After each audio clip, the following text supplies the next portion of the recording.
और Donald Trump चीन गए थे उम्मीद लेकर कि बीजिंग ईरान पर कुछ प्रेशर बनाएगा, दबाव डालेगा, लेकिन उनके लौटने के 48 घंटे के बाद भी हॉर्मुज में कुछ नहीं बदला है।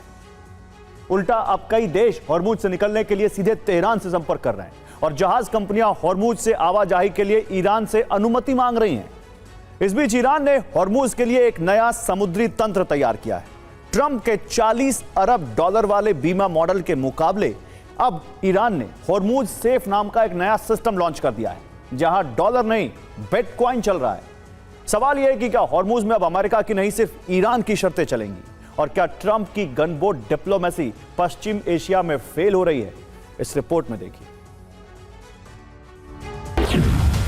तेल टैंकर अब भी खतरे में, कई जहाज अब भी इंतजार में।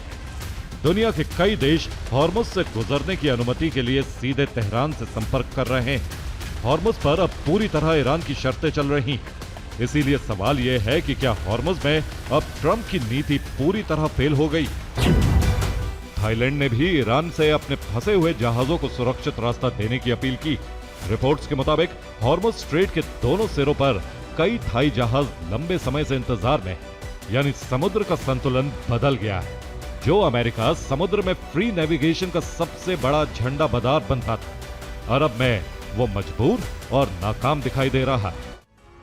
तो डोनाल्ड ट्रंप बीजिंग गए थे इस उम्मीद के साथ कि चीन के जरिए ईरान पर दबाव बनेगा और हॉर्मुज संकट में का रास्ता निकलेगा, लेकिन ईरान पर कोई बड़ी डील नहीं हुई। ताइवान पर चीन ने कोई रियायत नहीं दी। H-200 AI चिप्स पर भी कोई समझौता नहीं हुआ। रेयर अर्थ सप्लाई को लेकर भी गतिरोध कायम रहा। हांगकांग के जिमी लाई की रिहाई नहीं हुई और बोइंग को भी उम्मीद के मुताबिक बड़ा ऑर्डर नहीं मिला।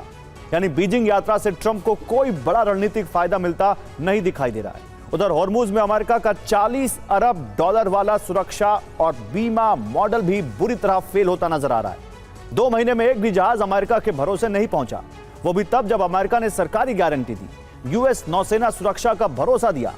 बड़ी अमेरिकी बीमा कंपनियों को ट्रंप ने इस बीमा मॉडल में जोड़ा, लेकिन 2 महीने में एक भी कमर्शियल जहाज इस अमेरिकी व्यवस्था के साथ आगे नहीं आया। यानी सवाल अब यही है, क्या हॉर्मुज में ट्रंप की गन बोट डिप्लोमेसी पूरी तरह फेल हो गई है? ईरानी सांसद इब्राहिम अजीजी ने दावा किया है कि तेहरान हॉर्मुज में एक नया समुद्री तंत्र लागू करने जा रहा है। इसके तहत हॉर्मुज से गुजरने वाले जहाजों के लिए तय सुरक्षित मार्ग बनाए जाएंगे। यही रास्ता सुरक्षित होगा क्योंकि इस पर समुद्री सुरंगों का खतरा नहीं होगा।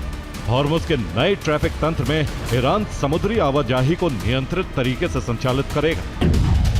ईरान के उपराष्ट्रपति मोहम्मद रजा आरिफ ने साफ कहा है कि दुश्मन के सैन्य उपकरणों से लदे जहाजों को अब किसी भी कीमत पर हॉर्मुज स्ट्रेट से गुजरने नहीं दिया जाए।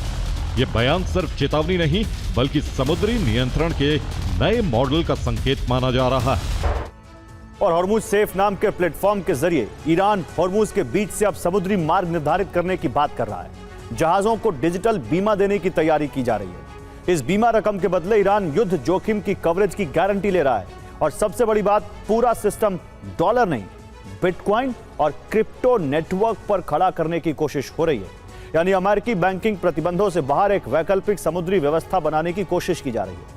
इस मॉडल में IRGC की सुरक्षा निगरानी भी होगी और संकेत साफ है कि सहयोगी देशों को प्राथमिकता दी जा सकती है।